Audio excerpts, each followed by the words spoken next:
நித்திய தேவனாம் ஆண்டவராகிய இயேசுவின் நாமத்தில் உங்களை வாழ்த்துகிறோம். பிதாவாகிய தேவனுக்கு மகிமை கொடுக்கும் ஆராதனை நாள். ஆவியான கடவுளுக்கு இதோ துதியும் ஜெபத்தையும் ஆராதனையும் புகழையும் ஏறெடுக்கும் ஆராதனை நாள். கர்த்தராகிய இயேசு கிறிஸ்துவினுடைய கரம் உங்களை உயிர்ப்பித்து உங்கள் முகங்களை பிரகாசிக்க வைத்து ஆசீர்வதிப்பதாக. லூக்கா 24 அதிகாரம் 44வது வசனம், அதை வாசித்து பாருங்கள். அவர்களை நோக்கி, மோசேயின் நியாயப்பிரமாணத்திலும் தீர்க்கதரிசிகளின் ஆகமங்களிலும் சங்கீதங்களிலும் என்னை குறித்து எழுதியிருக்கிறவைகளெல்லாம் நிறைவேற வேண்டியது என்று நான் உங்களோடு இருந்தபோது உங்களுக்கு சொல்லிக்கொண்டு வந்த விசேஷங்கள் இவைகளே என்றார். அல்லேலூயா! எத்தனை அற்புதம் பார்த்தீர்களா? தன் அப்போஸ்தலர்களை உயிர்த்தாண்டவர் உலகமெல்லாம் அனுப்ப போகிறார். ஆகவே அந்த அப்போஸ்தலர்களுக்கு மோசேயின் நியாயப்பிரமாணம், ஆதியாகமும் யாத்ராகமும் லேவியராகமும் எண்ணாகமும் உபாகமும், இதான் அந்த 5 புஸ்தகங்கள், நியாயப்பிரமாண புஸ்தகங்கள் சீனாய் மலையில் கொடுக்கப்பட்டது. அந்த 5 புஸ்தகங்களை பற்றி சொல்கிறார். இன்றைக்கு யூதர்கள் கையில் அந்த 5 புஸ்தகங்கள் தான் இருக்கிறது. உலகில் பல மதங்களில் இந்த 5 புஸ்தகத்தின் செய்திகள் தான் மறைந்திருக்கிறது. அதுக்கு பிறகு பெரிய தீர்க்கதரிசன புஸ்தகம், சிறிய தீர்க்கதரிசன புஸ்தகம் என்று சொல்லியும், இதோ பெரிய ராஜாக்களின் புஸ்தகம், சிறிய ராஜாக்கள் புஸ்தகம் என்றெல்லாம் இந்த புஸ்தகங்கள் கொடுக்கப்படுகிறது. அதுக்கு பிறகு சங்கீத புஸ்தகங்கள், இதுதான் பழைய ஏற்பாடு, ஆதியாகமம் தொடங்கி மல்கியா வரைக்கும். பெரிய தீர்க்கதரிசன புஸ்தகம், உதாரணமாக 1 சாமுவேல் 2 சாமுவேல் எல்லாம் பெரிய தீர்க்க தரிசனம்.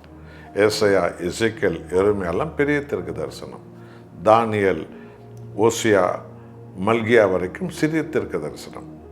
சங்கீத புஸ்தகம் என்னை பற்றி எழுதியிருக்கிறது, அவைகளெல்லாம் நான் நிறைவேற்றி முடித்தேன் என்று சொல்லி தன் அப்போஸ்தலர்களுக்கு இந்த பழைய ஏற்பாட்டின் முழு வேதத்தையும் தானே என்பதை ஆண்டவராகிய இயேசு அவர்களுக்கு வெளிப்படுத்துகிறார்.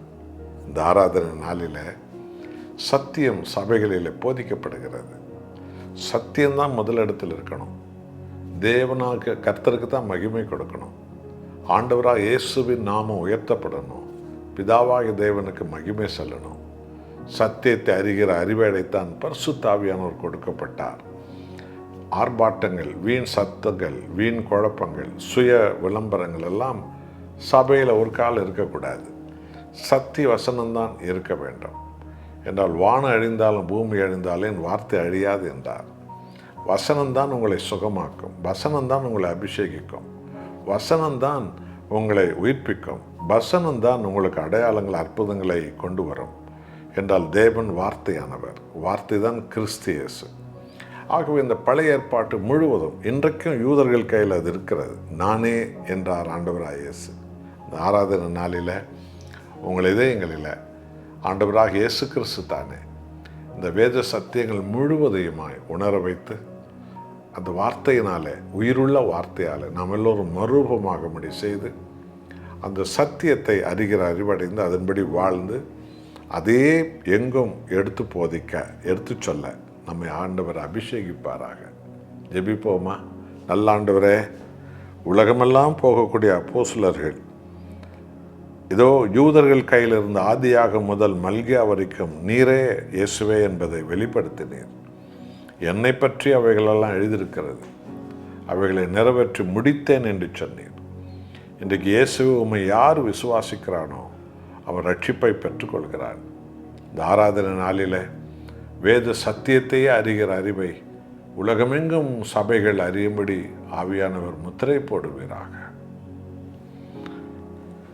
கிறிஸ்து இயேசு வழியாய் பிதாவே உமக்கே மகிமையும் துதியும் கனமும். வீடுகள் தோறும் வேதம் வாசிக்கப்படும் நாள் வரட்டும். ஒவ்வொருவரும் வேதத்தை ஆண்டவரே இரவு பகல வாசித்து மறுரூபமாகும் நாள் வரட்டும். மகிமை உமக்கே. இயேசு நாமத்தில் பிதாவே, ஆமென்.